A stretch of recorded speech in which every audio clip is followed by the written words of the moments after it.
اوس د تشابه بین الضاد والضاء د دې په باره کې د قراء او د مجودینو او د مفسرینو آراو زه تاسو ته ذکر کوم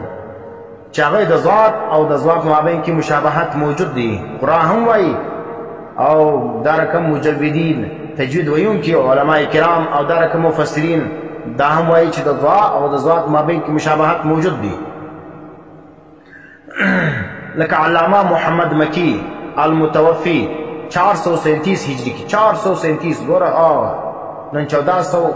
شروع ده هغه 437 هجری کی لیکي خپل کتاب رعایا په صفحه نمبر 45 کی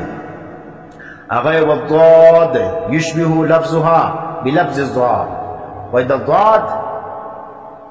دغه لفظ کوم دا مشابه دی د لفظ ضاد سره لأنها من حروف الاطباق ځکه دا حرف د حروف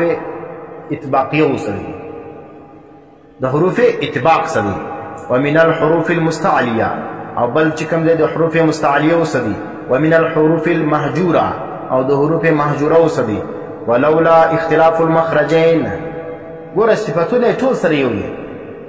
لیکن صرف چې دی مخرج جلا دی کچیر اختلاف د مخرجین نو موجوده وینه معنی چې په आवाज کې خو د یو راوځي په اوریدو کې یو رقم شی دی دا ولولا اختلاف المخرجين کچیر نو اختلاف د دوه مخرجین چې معنی دې صرف په اختلاف د مخرجین اختلاف د مخرج موجود دی وما في الضاد من الاستطاله او بل د فضاد کې استطالت موجود دی لکان لفظهما واحدا نو د دې لفظ بګه یو وایي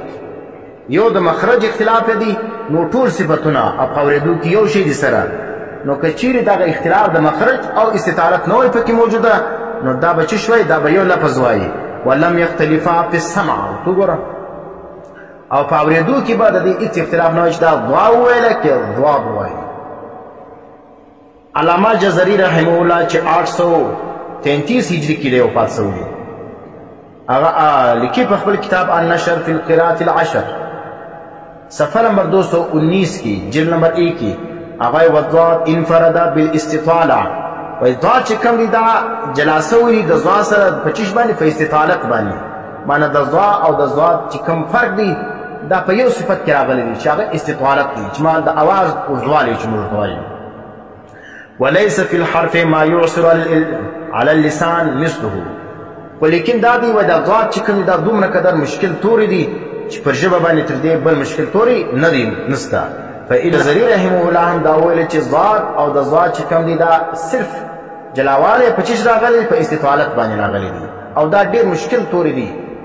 پر ژبه باندې تر ګرد ګران توري په عربي زبان کې دا ضاد دي انسانان دا سر نشي ادا کولی بعضې چې شوي ځوا وایي د مخرج څخه چې را باسي ځوا را باسي نو ځوا نه ده دا او بعض چې کوم دی هغه دال وایي دا هم نه دسي بعض چې کوم دی لام وایي دا هم نه دسي بعض د زی بوی ورکي دا هم نه دسي جایز نو خپل مخرج سره صحیح ادا کوي لیکن په اورېدلو کې د دې आवाज سامعین لره دا د ځوا معلومیږي نو ځکه چې سړی د خپل مخرج څخه ادا کی او په اورېدو کې خلق دا وایي چې د ځوا ویله دا پروا نه لري. علامه موصلی حنبلی په شرح د شاطبي کې ذکر کوي چې هغه مشهوره په چی باندې کنز المعانی باندې هغه څه ان هذه الثلاث اي الضاد والظاء والذال الضاد والظاء والذال دا درې توري چې کوم دي متشابهتون دا متشابه دي په سمع په اورېدو کې اوس ضاد ضاء او ذال دا چې سړی ادا کی نو اورېدونکي دا فرق نشي کوي چې دا ضاء ویله کې ذال ویله کې ضاد ویله والضاد لا تفترق في الضاء